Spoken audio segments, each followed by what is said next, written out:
Well, today we're looking at the Mercedes-Benz GLA 250-4MATIC. This is the new entry-level crossover vehicle from Mercedes-Benz that's getting a lot of attention. I had a chance to drive this vehicle about a year ago in Spain, and I got a chance to drive it many months before it was available here in the Canadian marketplace, and it's been one of my most successful videos over the last year. Hundreds of thousands of people have watched this because it's a new entry from Mercedes-Benz, certainly a lot of interest in this product. So what is the GLA? It's basically part of the small family of vehicles that have come out from Mercedes-Benz. We've got the new B-Class, we've got the CLA sedan, and this one kind of falls in between the two. So the B-Class is the taller hatchback-looking vehicle, the CLA is the sweeping-looking sedan, and this one straddles the two. It's a crossover vehicle that's hitting in the sweet spot of the Canadian marketplace. So many people are buying these small crossover vehicles. The hatch around the back is a useful size, but not as tall as the B-Class, which compromises how much stuff you can get in there. Now on the inside, we'll walk through the similarities of the vehicles, and then we'll get to the price. Now, whether you're looking at the B-Class, the CLA sedan, or this GLA crossover, Mercedes-Benz really wants you to spend $3,800 more to get the premium package, because that package has all the features that most people are going to want to buy. So what do you get? What are the main things you get for your $3,800? First of all, you get navigation with the bigger screen in the center of the console. You get automatic climate control, which is definitely worth it. You get a backup camera, and you get the big panoramic roof that I have here. So that's $3,800 more. Then you might want to add on the Sport package, which this car does not have. That would get you 19-inch AMG wheels, an AMG appearance package.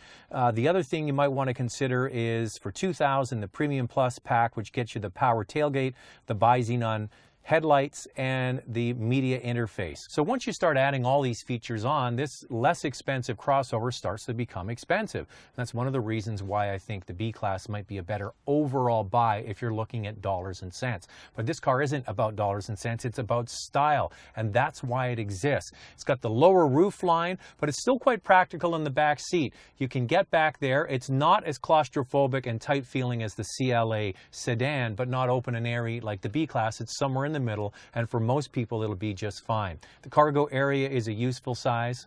It's a comfortable cabin, but all of them are the same up front. They have the exact same layout, so it depends which one you want. You want the sedan, you want the hatch, or you want this crossover. And under the hood, it's no different. So the three vehicles based on the small vehicle platform that Mercedes-Benz uses, and all of them have the same engine. It's a 2-liter direct injection turbocharged unit. That's high-tech stuff, 208 horsepower, and it really is a nice match for this size of vehicle. I don't think it's really lacking in power there. And that goes through a 7-speed dual-clutch automatic transmission, and in the case of this vehicle, standard 4MATIC all-wheel drive system. Now you can get the 4MATIC on the B-Class.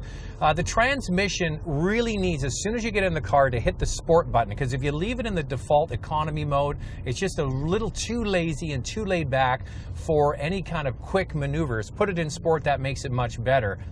You put it in manual mode, hit the button again. Yeah, you can change the gears with the paddle shifters here, but they're not as quick as, say, Volkswagen's DSG system, which when you put it in its sportiest mode really can be extra crisp.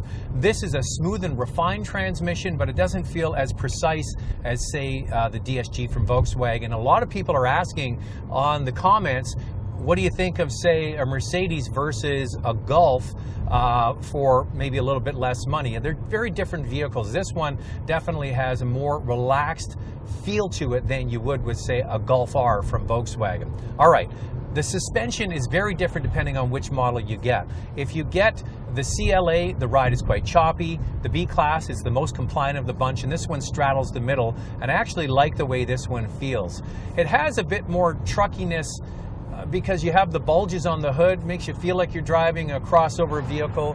The crop roof makes it feel sportier, so it really is a style equation here and exactly what you want. They're all very nice vehicles to drive. Are they the most crisp and dynamic in the bunch? No. Mercedes wants you to step up and get the AMG to get all of that. But if you do get the AMG, they can be really a lot of fun with 355 horsepower. This is a nice vehicle to drive every day, day in, day out. It's the price that's the question. Now, one of the issues I have with the GLA is the price. It starts at just over $37,000.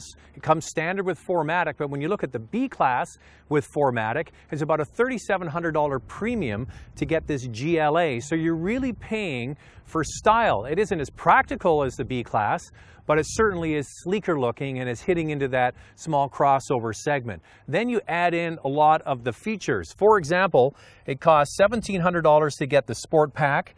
You pay $3,800 to get the Premium package, $2,000 to get Premium Plus, and then there's single add-on features like Park Assist for $900 and Sat Radio for $475.